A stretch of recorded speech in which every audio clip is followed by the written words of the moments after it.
Thank you all for joining us here today. I would like to begin by acknowledging that we are gathered today on the ancestral and unceded territory of the Syilx Okanagan people.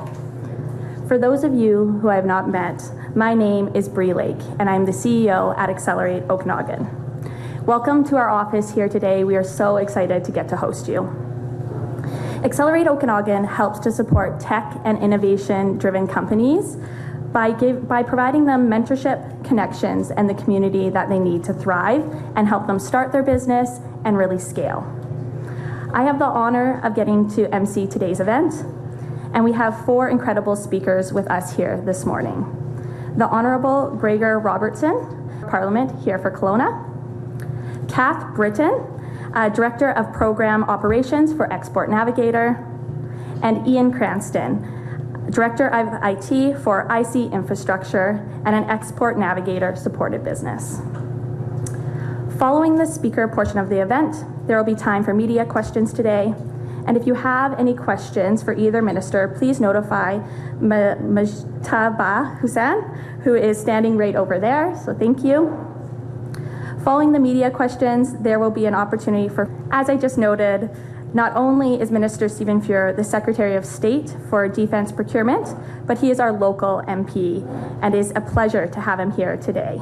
Please join me in welcoming the Honourable Stephen Fuhr.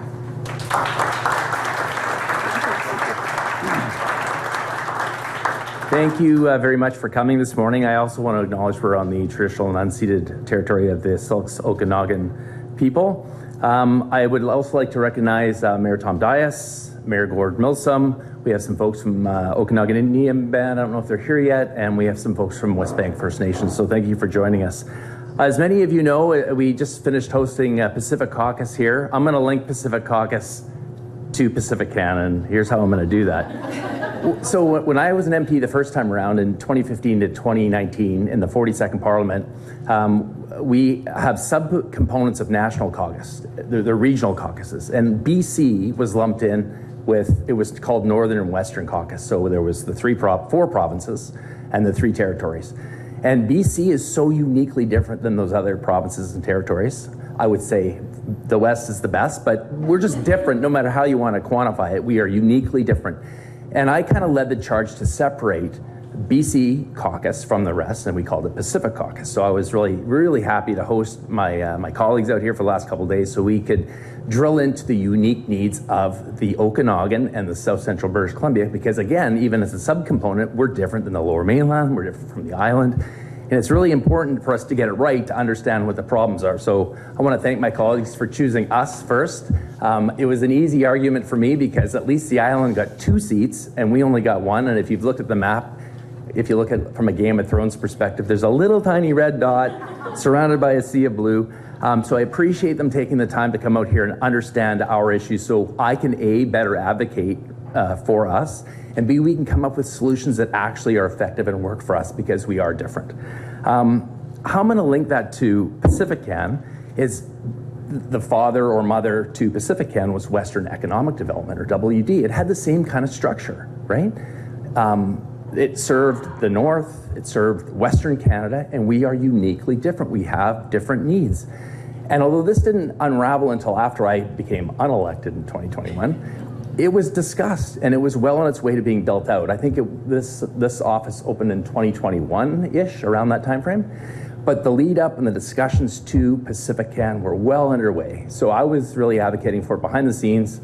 I didn't get to join the announcement because I wasn't in a position to do so. But not only did we want it, we wanted an office here because it matters for us here in the Central Okanagan. So, you know, a lot of work went into this. I wasn't the only one kind of leading the charge, but I was out there trying to make sure we landed these types of resources and assets here in the Central Okanagan, and more specifically in Kelowna. And I'm thrilled that actually happened. I'm not going to get into the specifics of the announcement because as a happy consequence to Pacific Caucus, I happen to have a friend and colleague in town here who is going to get into the details of today's announcement. And I would like to invite to the podium the Honourable Gregor Robertson, the Minister for Housing, Infrastructure, and the Minister responsible for Pacific Economic Development. Gregor.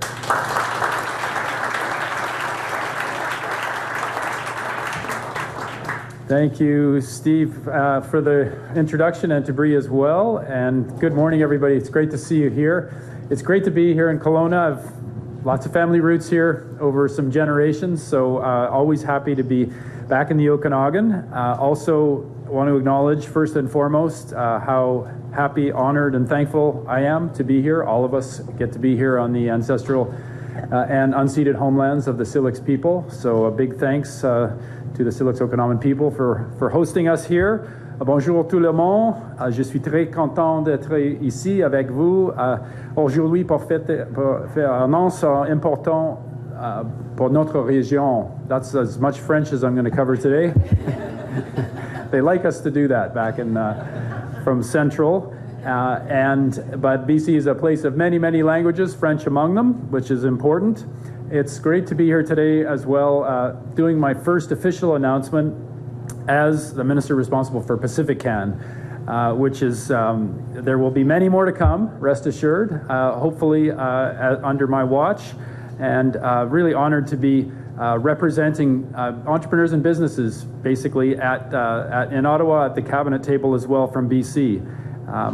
Great to be joining your Kelowna MP and Secretary of State, Stephen Fuhr, who is great to be working with in the House of Commons and at Cabinet. We're very lucky to have him on the team based on his incredible background and having a voice for the Okanagan in Ottawa, which is really critical. I was very humbled when the Prime Minister asked me to serve, particularly in this role. I'm an entrepreneur. When I haven't been a politician, I've been an entrepreneur. So I'm very aware of the work that PacifiCan has done, the great work in these recent years that PacifiCan has done for BC businesses and entrepreneurs. And Accelerate Okanagan is a prime example of that, not only as a key PacifiCan partner, but as a driver of innovation here in the Okanagan. So I'm proud to be to take part in showcasing the amazing talent around our province. And I say this with certainty now, and we were saying it today or yesterday with all of our MPs from around BC. Canada needs more BC. And we see the world needs more Canada, Canada needs more BC.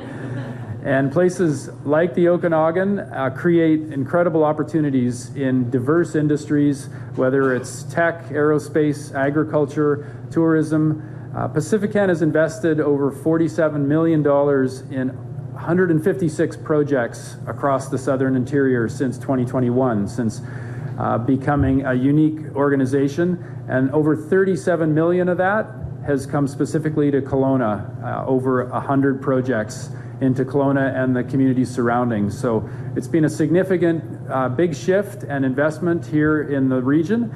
And these are the numbers, but those translate very directly to jobs, to stronger local businesses, to more opportunity that strengthens our economy. And I want to talk today about the next wave of investments that will benefit Kelowna and companies across the region, but really across BC for entrepreneurs and for business owners. These are challenging times, and it's a challenging time to take a big risk, to take a leap forward than it was just a year or two ago. The world has changed dramatically. The trade war with the U.S., the new tariffs and challenges that we have with trade agreements with our neighbors to the south put a whole lot of question marks in front of taking risk and next steps with our businesses. And even the most strategic entrepreneurs can have issues and get stuck at the border given the current circumstance. So we're very keen, aware of these challenges, talking at the cabinet table, at the BC caucus table. We're talking about it in the House of Commons. Our Prime Minister, Mark Carney, is talking about this every day and seeking solutions for this.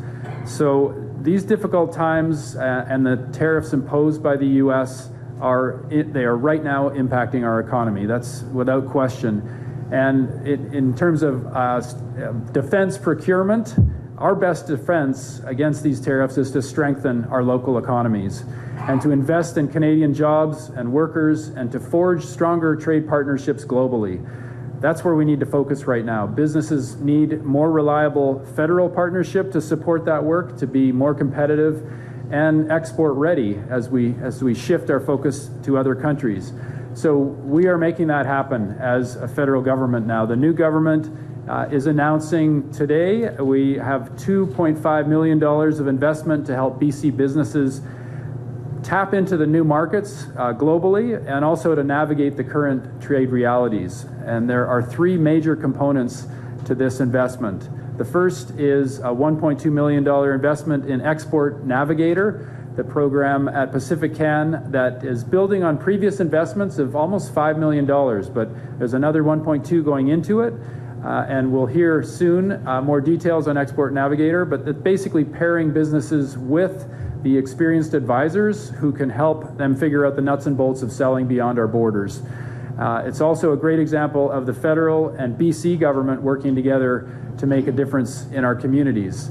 We all got to step up right now. The second piece is a $900,000 investment that will make sure that Export Navigator can guide businesses through the requirements of the Canada-US-Mexico Agreement, CUSMA, as we call it, by providing the expert advisory services and covering some of the costs that are associated with becoming compliant with the trade agreement.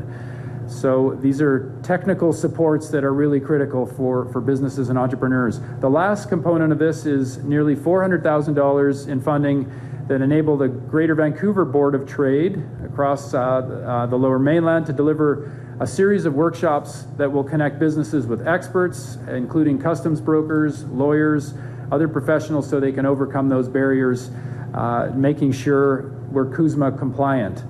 And one of those workshops will actually be happening here in Kelowna on August the 21st. Put that on your calendars if that is you. So earlier this year, PacifiCan contributed $500,000 to the Greater Vancouver Board of Trade to roll out their Trade Accelerator program. So there's a sequence here that the fantastic team at PacifiCan has been rolling out in response to the global challenges that we face right now. And this one, announcing today, is a total investment about $3 million in initiatives that align with Canada's broader trade strategy, which is really making sure our businesses can be competitive, can be resilient. We're going to hear more about resilience shortly. Different kind of resilience, but making sure that our high-quality Canadian goods and services that the world needs are available. So whether you're just getting started in business as an entrepreneur, whether you're ready to go global, these investments will help fund that kind of support that makes the process clearer, the goals more achievable, and makes us all collectively more successful. And PacifiCan is here, based right here in this shop, to continue investing and growing in our business, growing our businesses and industries here across BC. That is good for Canada, as I said, and we look forward to seeing more successes coming out of the Okanagan. So I'll be here to answer questions after, but thank you very much for the warm welcome.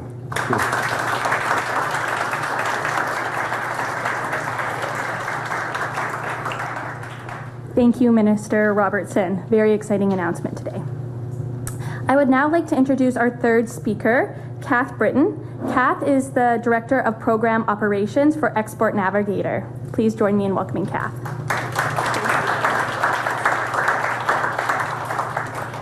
Thank you, Bree. Well, I can't say I'm as dynamic as a speaker as either of our ministers, but I will do my best. Thank you for having me here.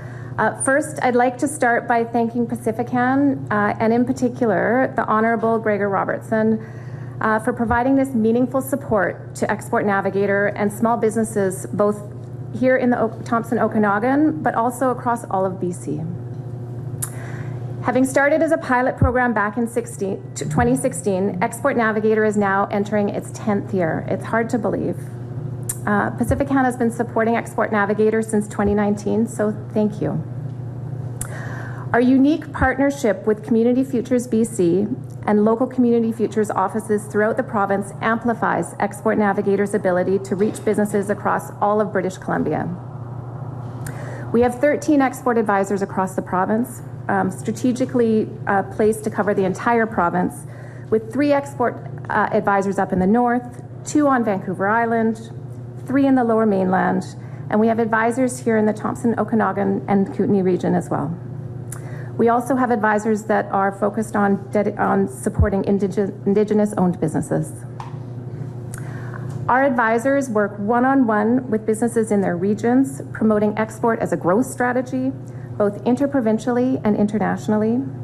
They provide tools and resources for business owners across the province, and they provide clients with the right referrals at the right time, like to Global Affairs Canada, to Trade and Invest BC, and Ian's going to talk a little bit more about that. So currently, we're supporting over 500 businesses across the province, with approximately 100 of those businesses actually in the Thompson-Okanagan region. Last fiscal year, we supported businesses to achieve an aggregate growth of $38 million in revenue, of export sales growth of $15 million interprovincially, and $23 million internationally. Last year, we supported the growth of 106 HQP jobs, and so for those of you that don't know what HQP means, it's highly qualified personnel jobs, with 36 of those jobs in the Thompson-Okanagan. We have e-courses, we have tons of wraparound. This spring, Export Navigator also launched and now chairs the BC Trade Alliance, which is a collaboration of all the organizations within the export ecosystem in BC to make sure that we're working integral to our success. So where is Wendy? She's back there. So Wendy McCulloch, she's the Executive Director of Community Futures BC. Thank you, Wendy. And Rayanne Anderson, she's one of our local export advisors. She covers the Kelowna area and the Thompson-Okanagan South. Rayanne, thank you for being here, and thank you for all of the work you do to help support businesses. Now, I'd like to introduce Ian Cranston from IC Infrastructure. So Ian is the CEO of IC Infrastructure, a Kelowna-based company he founded 7 years ago to help municipalities address the challenges of aging infrastructure through smart planning, training, and e-learning solutions. Under Ian's leadership, IC Infrastructure is an Export Navigator client working with one of our other local advisors, Amber Pichet. So welcome, Ian.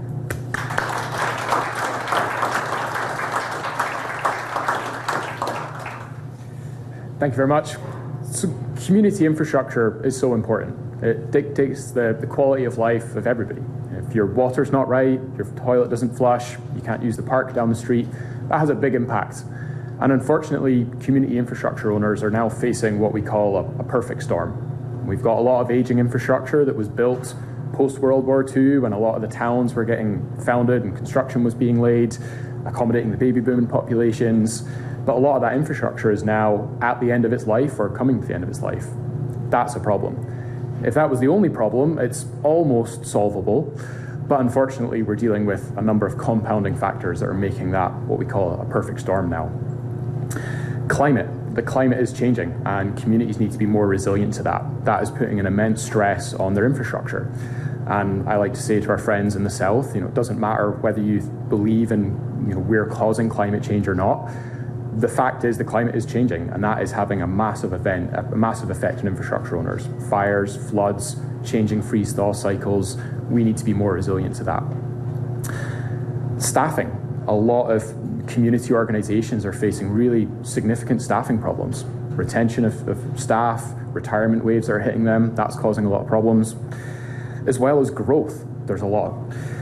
And fiscally, the financial sustainability of a lot of these local infrastructure owners is just not there. We're not ready for these big investments that need to be made, and we're very reliant on grant funding. For services that are essential to day-to-day quality of life, is that the right approach? So this perfect storm is a challenge, and one of the additional factors on top of all of that, and my personal favorite ones, is community expectations. The community and taxpayers, we want a higher and higher level of service. We want a nicer this, we understand this problem, but also takes the steps forward in addressing this problem. And this problem was decades in the making, and it's going to take us decades to get out of it, but it comes down to making smarter decisions, making longer term decisions that are really accommodating what we need today, but also planning for the future, planning for the next generations.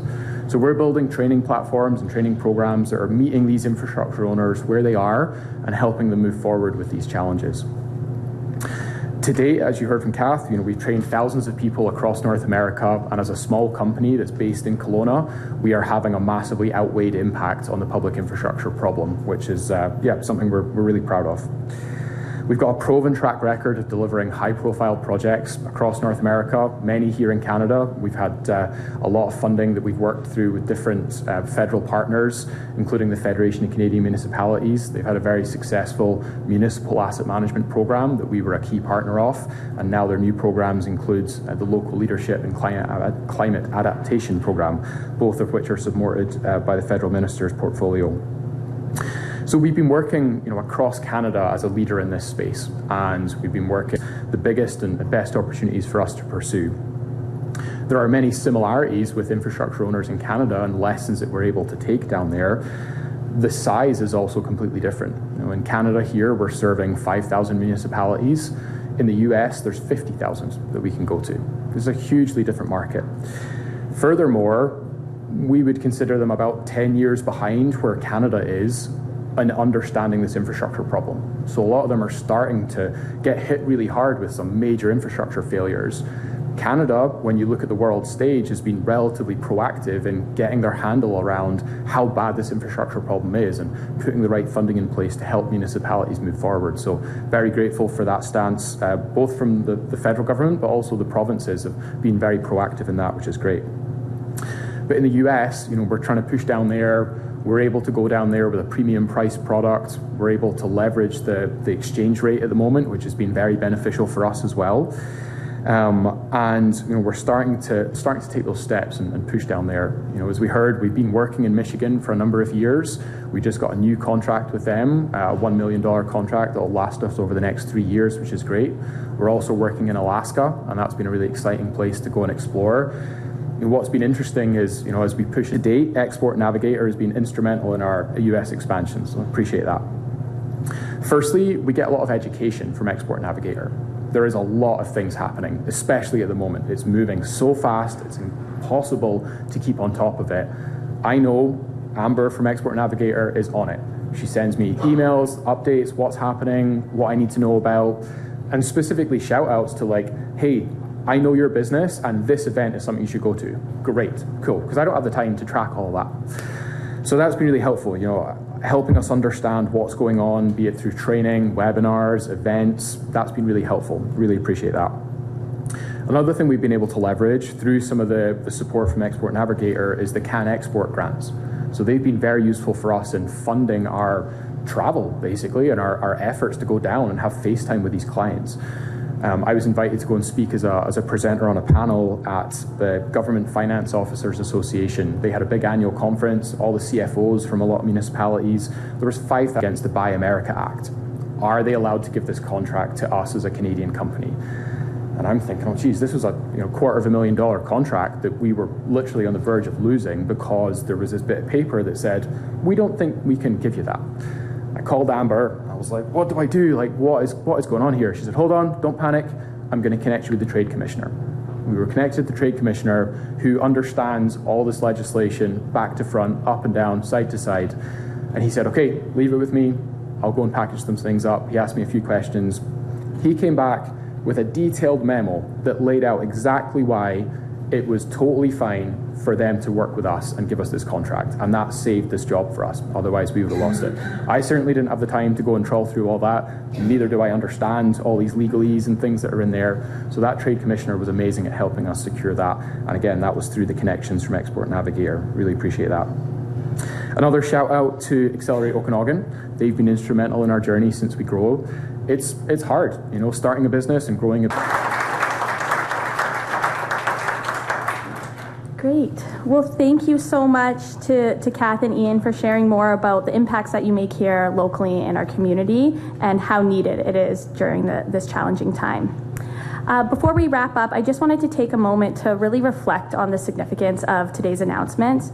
At Accelerate Okanagan, we have the privilege of getting to work with many entrepreneurs and business leaders who are building these amazing companies here, and they're really driven and innovative and are looking for ways to grow beyond our region and really need that help in navigating how do they get to these new markets.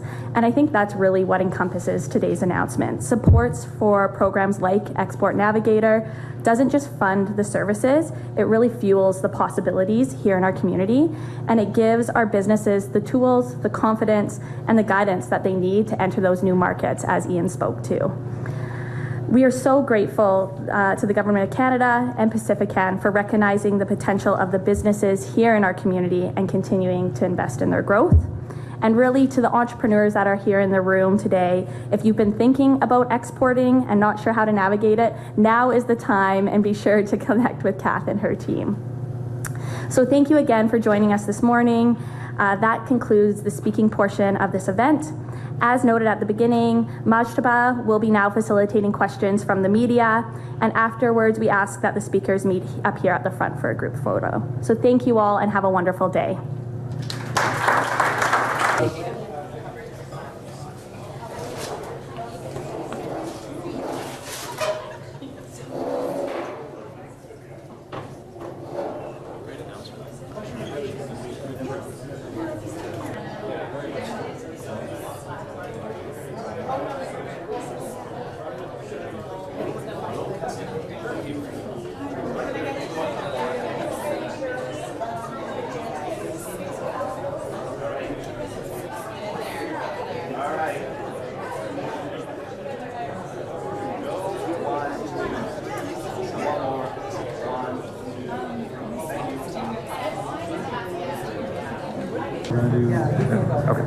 Hi everyone, so we're just going to be doing one question, one follow-up, and then after each outlet is gone, we'll run through additional questions if there are any.